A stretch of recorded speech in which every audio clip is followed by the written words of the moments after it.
पुराने जमाने से यानी कि प्राचीन काल से हम लोग भूत, प्रेत, आत्माएं इन सब के बारे में सुनते आ रहे हैं। हम में से कई लोग इन चीजों को मानते हैं और कुछ लोग ऐसे हैं जो इन चीजों को नहीं मानते हैं। अक्सर ऐसी चीजों को हम पैरानॉर्मल के नाम से भी जानते हैं।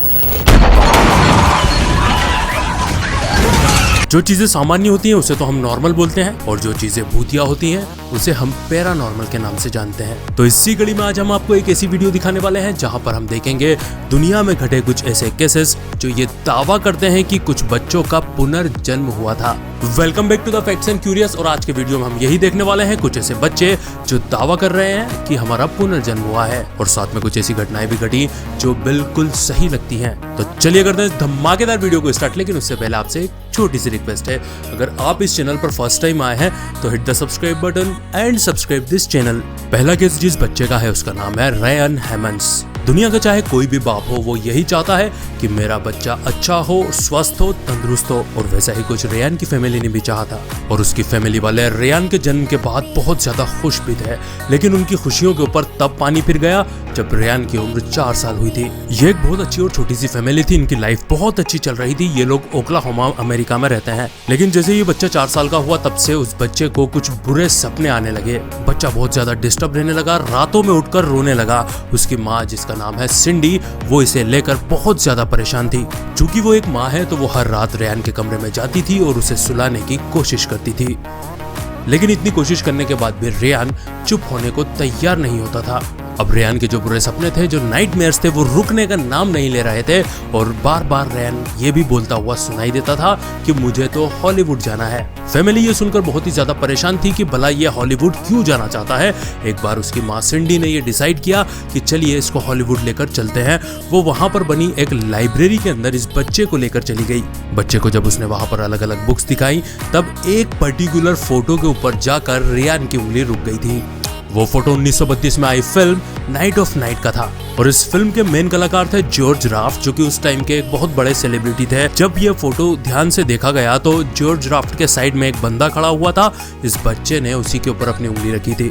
तब ये देखकर उसकी माँ बहुत ज्यादा परेशान हो गई। तब उसकी माँ ने सोचा कि अब मुझे डॉक्टर की मदद ले लेनी चाहिए। तब रयान की माँ उसको लेकर जिम टकर के पास गई। Gym Tucker university of Virginia के एक साइकियाट्रिस्ट हैं और जिस बंदे के ऊपर इस बच्चे ने हाथ रखा था उस बंदे का नाम था मार्टी मार्टिन, जो कि उस जमाने में साइड हीरो का किरदार निभाया करता था। अब जिम टकर ने जब इस बच्चे से बातचीत करना स्टार्ट की, जब ये पूछना स्टार्ट किया तो सारे ही सिग्नल ये बता रहे थे कि ये मार्टी मार्टिन का ही पुनर्जन्म है। क्योंकि जिम टकर के पूछने के बाद में तकरीबन 55 चीजें इस बच्चे ने ऐसी बताई थी जो कि मार्टी मार्टिन की लाइफ से एकदम हूबहू मिलती जुलती थी। जबकि इस बच्चे ने ना तो कभी मार्टी मार्टिन को देखा था और ना ही कभी उसके बारे में पढ़ा या फिर सुना था। हमारी लिस्ट में दूसरे बच्चे का नाम है समी टुटुजमी, जो कि टर्की के रहने वाले हैं। ये घटना टर्की के एक बहुत ही छोटे से गांव सरकोनेक की है। ये बच्चा एकदम स्वस्थ तंदुरुस्त पैदा हुआ था। लेकिन प्रॉब्लम तब से स्टार्ट होने लगी जब से इस बच्चे ने बोलना स्टार्ट किया। क्योंकि जब ये बोलने लगा तो ये बोलने लगा कि मेरा नाम समी नहीं है, मैं तो सलीम फैसली हूँ। और इससे भी ज्यादा अजीबोगरीब चीज समी की माँ बताती है कि जब समी उनके पेट में थे यानी कि वो प्रेग्नेंट थी, तब उन्हें एक सपना आया था। उसमें उन्होंने देखा था कि एक आदमी जिसका चेहरा पूरी तरीके से खून में भरा हुआ है वो उनके सामने खड़ा है और वो उनसे बोल रहा है कि मेरा नाम सलीम है।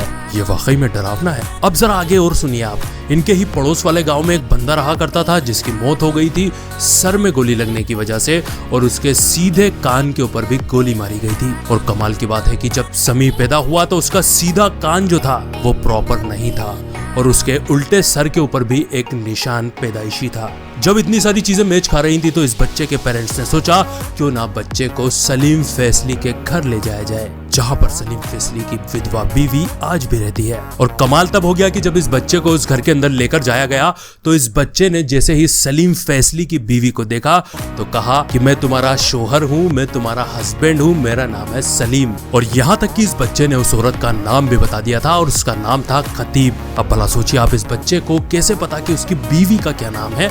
ये बच्चा मात्र 4 साल का है, घर से ज्यादा कभी बाहर नहीं निकला और सलीम फैसली कोई सेलिब्रिटी तो था नहीं जिसके बारे में सबको पता हो। अगला केस एक बार फिर से अमेरिका का है और इस बच्चे का नाम है ल्यूक रियोलमैन। ल्यूक एक बहुत ही प्यारा सा मासूम सा सिनसिनाटी में रहने वाला बच्चा था। जैसे ही वो 2 साल का हुआ वो अपने पेरेंट्स से बोलने लगा कि मैं लड़का नहीं हूँ, मैं एक लड़की हूँ जिसका नाम है पैम और मेरे काले कलर के खूबसूरत बाल भी हैं। लेकिन मेरी ये बदकिस्मती थी कि शिकागो की एक बिल्डिंग में आग लगी और मैं वहीं पर मर गई। जब बिल्डिंग में आग लगी थी तो पैम वहां की विंडो से कूद गई थी। उन्होंने सोचा शायद इससे मेरी जान बच जाएगी, लेकिन उल्टा और उनकी उसमें जान चली गई थी। जब इसके माँ बाप ने इसके ऊपर गौर किया और रिसर्च करना स्टार्ट की तो पता चला कि 1993 में एक होटल थी जिसका नाम था पैक्सटन होटल, उसमें आग लगी थी और पामेला रॉबिन्सन नाम की एक औरत वहां से इसी तरीके से मरी थी जैसा यह बच्चा बता रहा था। ये सुनने के बाद उसके परिवार वाले, उसके फैमिली, उसके माँ बाप बिल्कुल ही दंग रह गए थे, क्योंकि जब उन्होंने पुलिस की रिपोर्ट पढ़ी तो एग्जैक्ट सेम वही हुआ था जो ये बच्चा बताया करता था। लेकिन फिर भी इस बच्चे की माँ को इसके ऊपर यकीन नहीं था, उसे और ज्यादा जांच पड़ताल करनी थी। तो उसकी माँ ने क्या किया, उसकी माँ ने कई अफ्रीकन अमेरिकन औरतों के फोटो उसके सामने रख दिए और बोला कि इसमें से पहचानो तुम कौन हो। तो बच्चे ने इतने सारे फोटोज में से सिर्फ पामेला रॉबिन्सन के फोटो के ऊपर ही हाथ रखा कि ये मैं हूँ, जैसा कि मैं आपको समझा ही रही हूँ। अगला जो बच्चा है उसका नाम है गस ओर्टेगा और ये यूनाइटेड स्टेट्स यानी कि अमेरिका का है। बताया जाता है कि बच्चा जब छोटा था यानी कि बोलता नहीं था जब तक पूरा नॉर्मल था, लेकिन बच्चा जैसे ही 1.5 साल का हुआ तब से उसने अपने पुरानी जिंदगी की चीजें करना स्टार्ट कर दी। और हैरानी की बात ये थी कि ये बच्चा अपने ही दादा का पुनर्जन्म था। इस बच्चे के माँ बाप बताते हैं कि हम हैरान तब हुए जब इसने इसके दादाजी की चीजें बताना स्टार्ट कर दी जो सिर्फ वही जाना करते थे या फिर हमें पता थी। ये बच्चा उनकी तरह एक्ट करने लगा और भी बहुत सारी चीजें ये बच्चा ऐसा करने लगा जो ये साबित करती हैं कि इस बच्चे के दादा का पुनर्जन्म इस बच्चे के रूप में हुआ है। इस बच्चे के पिता बताते हैं कि एक बार सबसे ज्यादा हैरानी में हम तब पड़ गए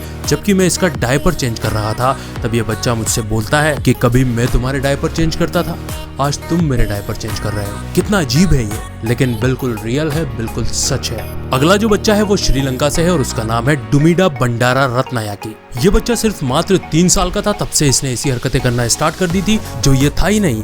ये बच्चा बताता है कि मैं पिछले जन्म में एक मोंक था यानी कि बौद्ध भिक्षु था। और ये सिर्फ कहता नहीं था बल्कि वो सारी हरकतें इसने करना स्टार्ट कर दी थी जो एक बौद्ध भिक्षु करता है।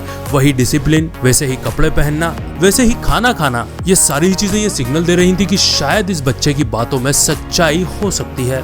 इस बच्चे ने बताया कि मैं एसगिरिया टेम्पल के अंदर मोंक हुआ करता था यानी कि बौद्ध भिक्षु हुआ करता था। इसने ये भी बताया कि सीने में तेज दर्द होने की वजह से मेरी मौत हो गई थी। मेरे पास एक लाल कलर की कार भी थी। हाथी मुझे बहुत ज्यादा पसंद है और रेडियो सुनना तो मेरी हॉबी थी। जब इस बच्चे के घर वालों ने इसकी स्टोरी पर रिसर्च करना स्टार्ट की तो पता चला जो स्टोरी ये बच्चा बता रहा है सेम वैसी ही जिंदगी एक मोंक थे जिनका नाम था महानायाका गुन्नेपाना, उन्होंने व्यतीत की थी।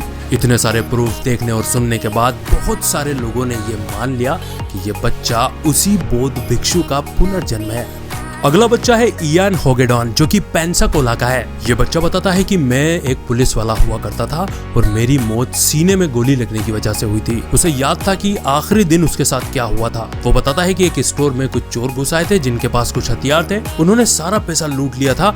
मैं वहीं पर था, मैं उनसे लड़ते लड़ते मारा गया था क्योंकि उन्होंने सीधे गोली मेरे सीने में मार दी थी। और कमाल की बात यह है कि जब इसके माँ बाप ने इसकी स्टोरी पर तहकीकात करना स्टार्ट की तो पता चला कि शहर में कुछ सालों पहले ऐसा हुआ था जिसमें एक पुलिस वाला मारा भी गया था। और सबसे ज्यादा हैरानी की बात यह थी कि इस बच्चे के दिल में पैदाइशी प्रॉब्लम है। तो हम ये रिलेट कर सकते हैं कि जो गोली उसके सीने में मारी गई थी शायद हो सकता है उसका असर आज भी पुनर्जन्म में इस बच्चे के साथ आ गया होगा। लेकिन फिर भी आप क्या सोचते हैं इसके बारे में कमेंट करके बताइएगा। आइए आगे बढ़ते हैं और देखते हैं नेक्स्ट स्टोरी। अगले बच्चे का नाम है नजी अल दनफ जो कि लेबनान का रहने वाला है। इस बच्चे के केस को हैंडल कर रहे हैं डॉक्टर एरलेंडर हराल्डसन। इस बच्चे का केस बहुत ज्यादा अलग है। ये बच्चा बताता है कि मैं पुरानी लाइफ में काफी ज्यादा शराब पीता था, स्मोक करता था और मेरे पास कई हथियार भी थे। और मेरे पास एक लाल कलर की गाड़ी थी जिसमें बैठकर मैं अपने दोस्तों के साथ कहीं पर जा रहा था जिसका एक्सीडेंट हो गया और मैं उसमें मारा गया था। जब इस बच्चे की कही गई स्टोरी के ऊपर रिसर्च होना स्टार्ट हुई